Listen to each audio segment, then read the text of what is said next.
अच्छा, जब ये पीवीएमसी बनती है ना जी, तो फिर ये जो पीवीएमए का रोल है ना, ये बिल्कुल डिफरेंट हो जाता है। स्पेशली जो इसके ऑफिस होल्डर्स हैं, उनका इम्पोर्टेंट रोल बहुत बढ़ता है। वो इस तरह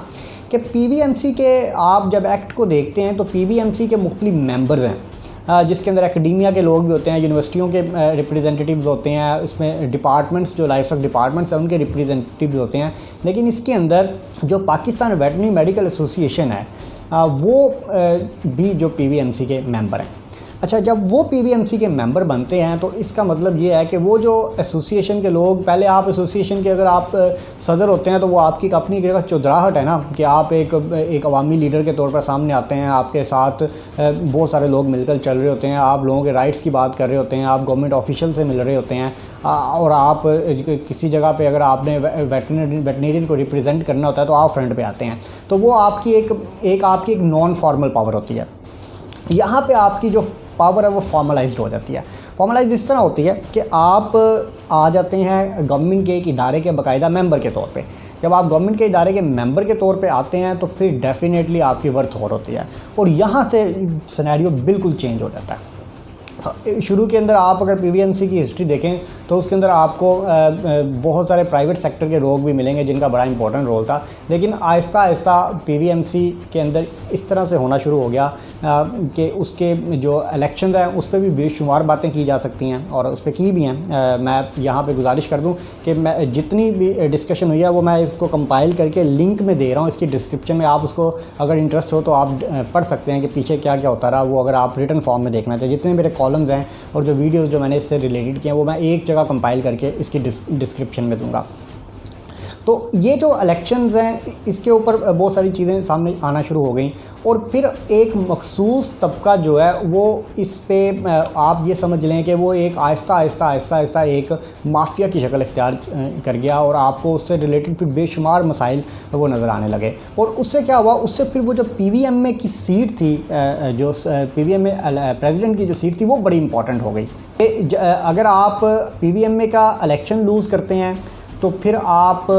इसका मतलब ये है कि आप पीवीएमसी की वो जो सीट है वो भी लूज़ करते हैं, और जब आप पीवीएमसी की सीट लूज़ करते हैं तो इसका मतलब ये है कि फिर आप जो प्रेसिडेंट पीवीएमए की जो सीट है वो भी आपकी स्टेक पे चले जाती है। तो यहाँ पे ये बड़ी इंपॉर्टेंट हो, यहाँ से फिर वो गेम प्लेइंग शुरू हो जाती है। और इस पे फिर वो डेफिनेटली वो जिस तरह से लोग अपने आप को, कोई भी शख्स वो अपने आप को मजबूत करने की कोशिश करता है, वो फिर अपने लिंक्स यूज़ करता है, वो लोगों को इंगेज करने की कोशिश करता है, वो कोशिश करता है कि हर जगह उसके अपने लोग हों, और उसका ये नतीजा आपने देखा कि आपको कोई एक्टिव पीवीएमए का रोल ना तो नज़र आया, ना उसके इलेक्शन कहीं आपको नज़र आए, और ना ही आपको वहाँ पे जो पीवीएमए की कोई रिवाइवल के लिए या उसकी न्यू जो लीडरशिप के लिए कोई आपको चेहरे नज़र आए। वो एक मखसूस लोग वो अपनी जगह मौजूद रहे, और वो आहिस्ता आहिस्ता एक समझ लें कि एक ग्रुप ऐसा बन गया जिसके मफादात इंटरलिंक्ड हो गए। यानी जो मुखालफिन थे वो उनके साथ भी हाथ मिला लिया और कहा जी कि अब जो भी करेंगे आप वो मिलकर करेंगे, और हर शख्स जो है वो अपनी अपनी जगह उससे बेनिफिट लेता रहा। अच्छा, बेनिफिट जो है वो किस तरह से हो सकता है, उसमें आप उसके गवर्नमेंट ऑफिशियल वो बेनिफिट ले सकते हैं अपनी मर्ज़ी की पोस्टिंग ट्रांसफ़र्स में। गवर्नमेंट ऑफिशियल इस तरह से बेनिफिट ले सकते हैं कि वो पैरेलल बिज़नेस चलाएं। एक तो होता है ना कि आप एक रूटीन में साइड बिज़नेस के तौर पे, एक आपका ऑर्गेनाइज्ड बिज़नेस जिसके अंदर आप अपनी गवर्नमेंट की जॉब को बराए नाम समझते हैं, उसको एक सरकारी वजीफ़ा समझते हैं, और उसके बाद आप अपना काम करते हैं। उसमें फिर आप जो आपके जो गवर्नमेंट के प्रोजेक्ट्स हैं उसके अंदर से बेनिफिट लिया जाता है। फिर कॉन्ट्रैक्ट्स और टेंडर्स जो आते हैं उसके अंदर से जो वो बेनिफिट लिया जा सकता है। इसी तरह फिर आपकी जो मेडिसिन्स के मामलात होते हैं उनके अंदर आप बेनिफिट ले सकते हैं। फिर आपका जो एजुकेशनल इंस्टीट्यूट्स हैं उनके अंदर जो इंटरफेरेंस है और उसके बाद आप एजुकेशनल इंस्टीट्यूट्स के को इन्फ्लुएंस करने का जो मामला है उसकी तरफ आप जा सकते हैं। और फिर सबसे अहम आप पर्सनल जो रिलेशनिंग है पीआर उस पे आप काम करते हैं। वो तो इस तरह से जो ये एक आप समझे कि एक माफिया की शक्ल इख्तियार कर गया ये सारे का सारा मामला, और वो काबज़ हो गया। और फिर एक टाइम ये आया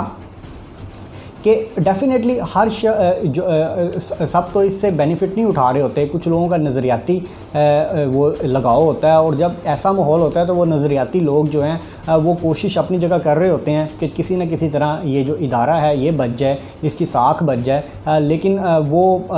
जो वो ख़ास तरह के लोग होते हैं जो कि एक माफिया की शक्ल इख्तियार कर जाते हैं या जो गॉड फादर्स की शक्ल इख्तियार कर जाते हैं या जो वो लोग अपनी जगह प्ले कर रहे होते हैं। अब उसमें ये होता है कि जो बेचारे, इसका नतीजा क्या निकला कि इसके साथ आपको ऐसे चीज़ें भी आपकी सामने आ गई कि वो एम्पायर्स बन गई, एक फाइनेंशियल एम्पायर्स बन गई। और उसमें जो डेफिनेटली जो जिस लेवल पे बेनिफिट ले सकता था उसने लिया। किसी ने थोड़ा ले लिया, किसी ने ज़्यादा ले लिया, किसी ने ना लिया, और वो सारे मामले से ये चलता चला गया। और उसका नतीजा वो फिर आपका पीबीएमसी के अंदर भी आपने मामला देखा कि उसके इलेक्शंस जो हैं वो उसके अंदर भी वो सवालिया निशान खड़े होते रहे और उससे वो आपको एक स्टेटस को की सूरत इख्तियार कर ली। और उससे उसका फिर जो बदतरीन इम्पैक्ट वो आपके एजुकेशनल इंस्टीट्यूट्स पर आया। और फिर उसमें जब फाइनेंशियली आप स्ट्रॉन्ग हो जाते हैं ना, और जब आप एक एम्पायर क्रिएट कर लेते हैं, तो फिर आप मुकम्मल तौर पर माफिया की शक्ल इख्तियार कर लेते हैं। और वहाँ पे फिर आपके लिए इम्पॉर्टेंट वो ये हो जाता है कि अब आपने इसको सस्टेन कैसे करना है। फिर सस्टेन करने के लिए आप क्या करते हैं कि आप लोगों को इंगेज करते हैं, लोगों को डराते हैं, लोगों को धमकाते हैं, किसी को ख़रीदने की कोशिश करते हैं, किसी को डरा धमका के खामोश करवाने की कोशिश करते हैं, और किसी को उसका हिस्सा दे के खामोश करवाने की कोशिश करते हैं। और ये सिर्फ ओवरऑल जो भी जहाँ भी कहीं भी कोई माफिया होता है वो इस तरह से ही काम करता है। लेकिन एक बड़ी दिलचस्प चीज़ होती है, वो ये होती है कि वो चंद शख्सियात जिन्होंने हाईएस्ट लेवल पे इस सारे मामले से बेनिफिट उठाया, वो शख्सियात जो हैं वो आप आगे तक जाने के लिए तैयार थे। और ये आप वो खामोशी से अपना काम कर रहे थे, यानी वो जो उनकी जो अचीवमेंट्स थी, पर्सनल गेन्स थी, वो हिडन थे। और वो लेकिन फ्रंट पे वो अपना रोल यही प्रिटेंड कर रहे थे कि वो प्रोफेशन की डेवलपमेंट के लिए काम कर रहे हैं, लेकिन बैक एंड पे वो पर्सनल डेवलपमेंट और पर्सनल इंटरेस्ट में तब्दील हो चुकी थी, क्योंकि वो एक ही जगह फिक्स हो चुका था सारा मामला और एक स्टेटस को की शक्ल इख्तियार कर चुका था। लेकिन इस माफिया की कमर टूटती है। अच्छा, अब लोग शायद जो चीज़ों को सुपरफिशली देखते हैं या जिनका उस तरह से इंटरेस्ट नहीं होता, वो इसको शायद अंडरस्टैंड ना कर पाएँ। इस माफिया की कमर टूटती है ये जब आपके वो सेक्रेटरी आते हैं नसीम सादक, उसके टेन्योर के अंदर ये जो माफिया है इसकी कमर टूट जाती है। अच्छा, कमर टूटने से वो डेफिनेटली उसके अंदर ये लोगों को इनके अंजाम तक तो नहीं पहुंचाया गया, लेकिन एक काम ये हुआ कि इसकी कमर टूट गई। और कमर टूटने के बाद क्या फ़ायदा हुआ कि वो जो आपकी पर्सनल डेवलपमेंट की जो स्पीड थी और वो उसके अंदर जो वो प्रोग्रेस कर रहा था सिस्टम, और वो जो आपके हाईएस्ट लेवल के गोल थे, वो उस पर ब्रेक लग गई। और ब्रेक लगने के बाद वो आपकी वो डिसकंटिन्यू हो गई, आपकी जो वो ग्रोथ थी वो वहीं पे रुक गई। अब आपको एक काम ये हुआ, दूसरा काम ये हुआ कि वो जो आपका नेक्सस था वो टूट गया, क्योंकि जब आपकी ब्रेक लगती है ना तो फिर आप ये देखते हैं जी कि अब जो इर्द गिर्द के लोग होते हैं वो समझना वो फिर अपनी अपनी पड़ जाती है। दूसरा काम ये हुआ कि जिसने जो किया हुआ था वो एक्सपोज हो गया, वो नज़र आ गया कि पहले जो कोई छुप के होता था वो सामने फ्रंट पे आ गया और पता चल गया कि किसने क्या क्या गेम किया है। अब मसला पैदा ये हो गया कि इसको बचाना कैसे है, और उसको बचाने की जंग शुरू हो गई। और उसको बचाने के लिए फिर वो कोशिश की गई कि किसी को किसी जगह से डराया जाए, किसी को किसी जगह से धमकाया जाए, अपनी पोजीशन को सस्टेन करने की कोशिश की जाए, अपने जो मामलात हैं उनको मेंटेन रखने की कोशिश की जाए। और उस पर फिर जब आप इस लेवल पे आते हैं तो फिर आप इस लेवल पर तक चले जाते हैं कि फिर आप किसी पे हमला करने का भी सोच सकते हैं, किसी पर हमला करने की धमकी भी दे सकते हैं, और फिर आप अगले लेवल तक जाके प्ले करते हैं। और जब इस माफिया की कमर टूटी और ये सब कुछ एक्सपोज हो गया, तो उससे आपने देखा होगा कि आपको पिछले 2-3 सालों में नज़र आएगा कि हर शख्स अपने आप को जस्टिफाई करने लग गया। एक तो एक दूसरे से अलग हो गया, दूसरा जो लोग थे उन्होंने जब उन्होंने देखा जी कि ये तो मामला कुछ और निकले और यहाँ पे तो सारी पर्सनल डेवलपमेंट हुई, तो वो जो लोग जो नेक्सस था वो टूटा, वो अलग हो गया और हर शख्स अपनी अपनी जगह अपने आप को जस्टिफाई करना शुरू हो गया कि वो जी